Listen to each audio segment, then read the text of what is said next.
Good morning, and thank you for joining us today in this day-long workshop on artificial intelligence. This technology is barely emerging and it's already revolutionizing every field we can measure. It's really important to position yourself for the oncoming wave instead of wait for the wave to get there and then try to catch up. Let's start quickly on the definition of artificial intelligence, as that might be the first idea we ought to discuss. Artificial intelligence is not clearly defined in the legal setting. There's debate about how to define this science or art, however you want to look at it. Europe, for example, refers to those systems that display intelligent behavior by analyzing their environment and taking actions autonomously to achieve specific goals.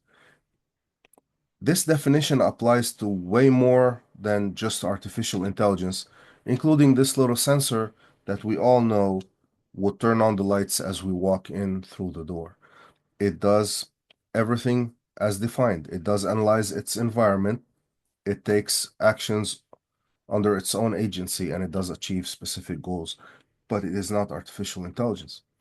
In the US, they have a slightly different definition adopted again in the legal systems.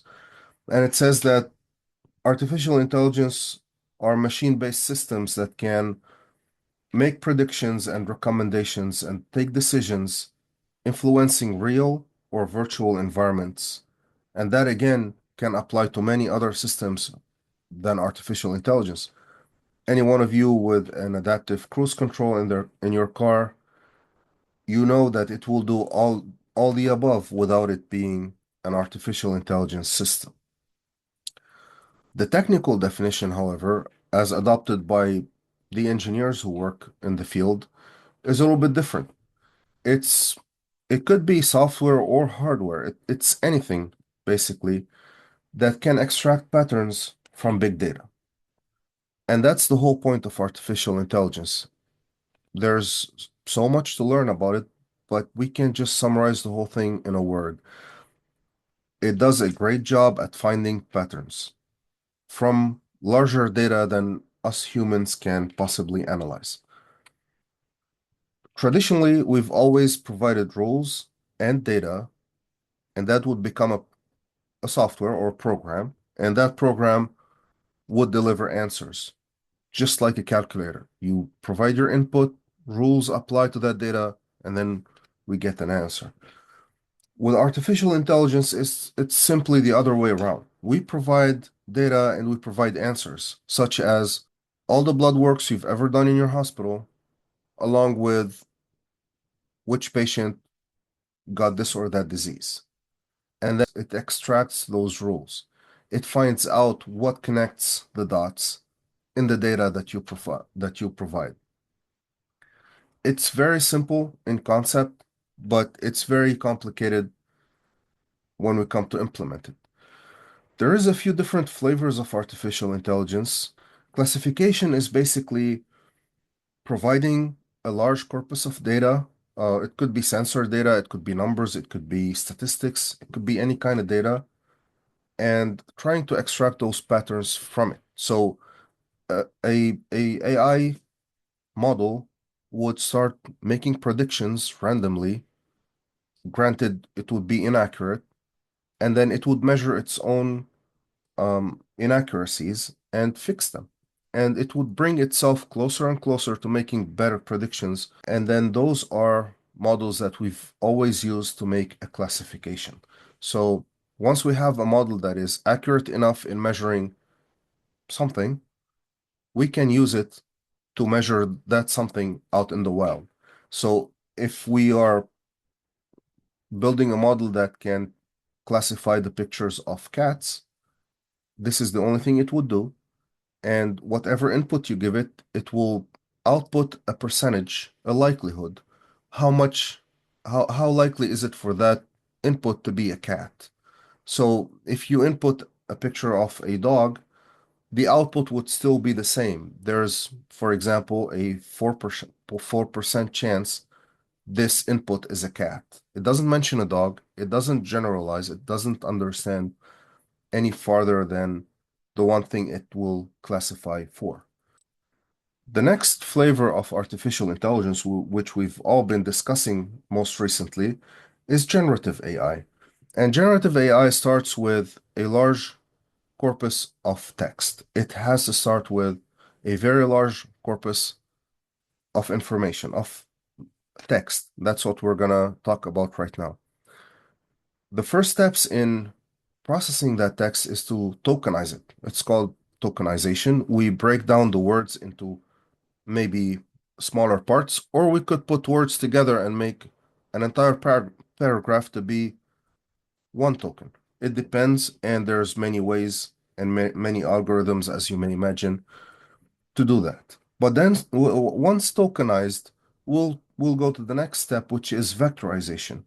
That's where we turn the words and the letters into numbers, into vectors, and then we store them as vectors in our database. We don't have words anymore. We only have vectors and matrices representing those vectors, so we can do mathematical operations onto them. So if we're representing man, woman, king, and queen as described, we will have a graph similar to what you're seeing on the screen right now.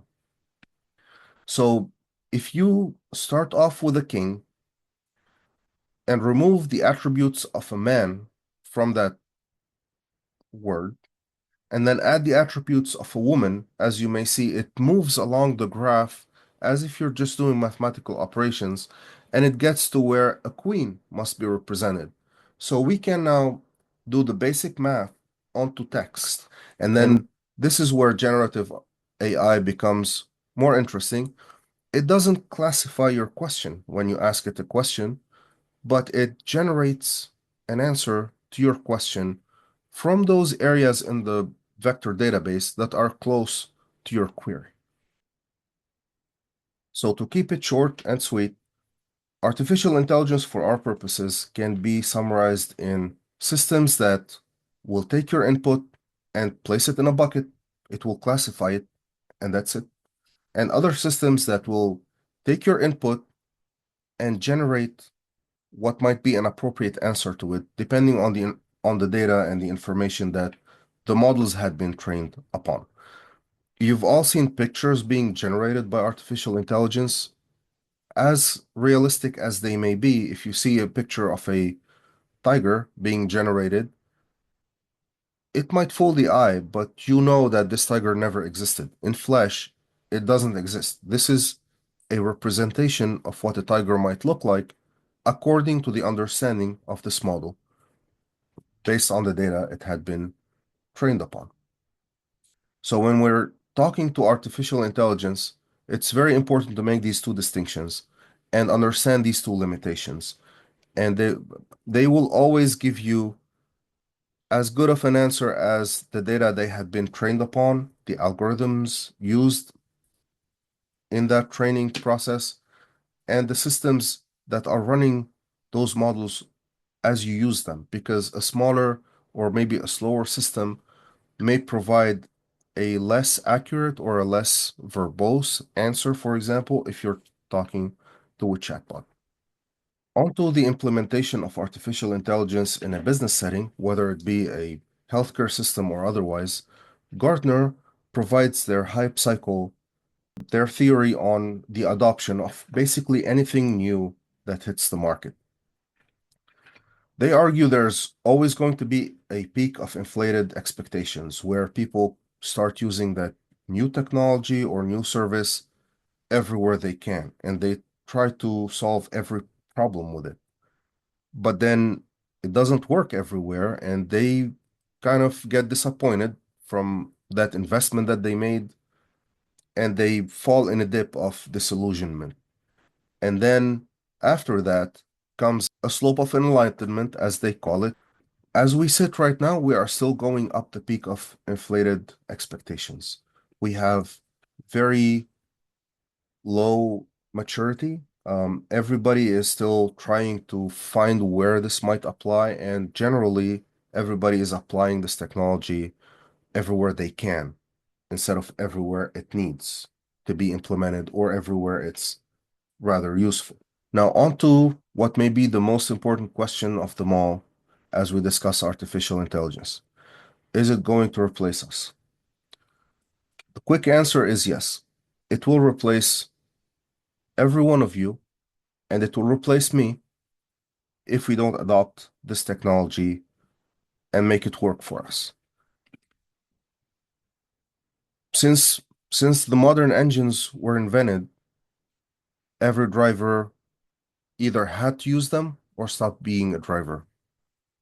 But it wasn't the engine that replaced the driver. It was another driver who replaced the driver, those who adopted the new technology. Same goes for a carpenter. Not a single carpenter in history was replaced by electricity, but a carpenter has been replaced by another carpenter who is willing to learn how to use power tools. Similarly, how many doctors do you know who refuse to use X-rays or MRIs or any type of modern imagery? An X-ray machine never replaced a doctor, but a doctor who doesn't use these machines or doesn't adapt with new technology will inevitably be replaced by another who would. So it's not a question of the technology replacing people, but it's us people who are going to phase ourselves out from the market if we don't adapt and adopt this technology. But as you adopt this technology, there are dangers that are going to come along the way, and they are very big dangers. There are things that were never an issue. They never existed before artificial intelligence became available to all of us, such as poisoning open source data sets. So if you are trying to find statistics on a topic and that statistics is skewed because of some data that was injected in it, it doesn't matter how well you do your job training the model, it will end up being biased because the data is skewed and you can't fix that. But again, models will always answer according to the representations within them. So whatever the data was, it was represented somehow in a model. And then when you query the model, that's what you get. That the output that you get is similar or as close to being the same as the data it had been trained upon.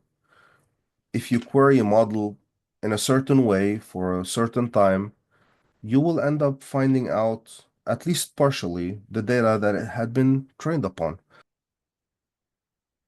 One other issue would be prompt injection.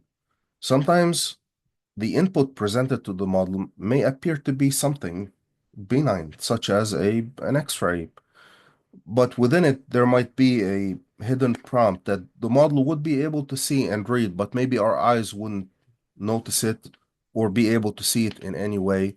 It could be embedded in a picture or in text or in voice notes or in anyhow you could be prompting a machine learning model. Granted, this is a little bit of an exaggeration. It's not going to happen that obviously, but this is the principle and we need to be aware of that. What can we do as we adopt to prevent falling in these problems or to avoid falling in disastrous problems? There are three pillars that you might work with. You want to first start managing machines. That's probably the first time in human history that we've had to manage a machine. We want to make sure how well they are set up, what access are they given, what permissions do these machines have? Can they run code, for example, on the computer where they sit? Do they have administrative privileges onto that computer, for example?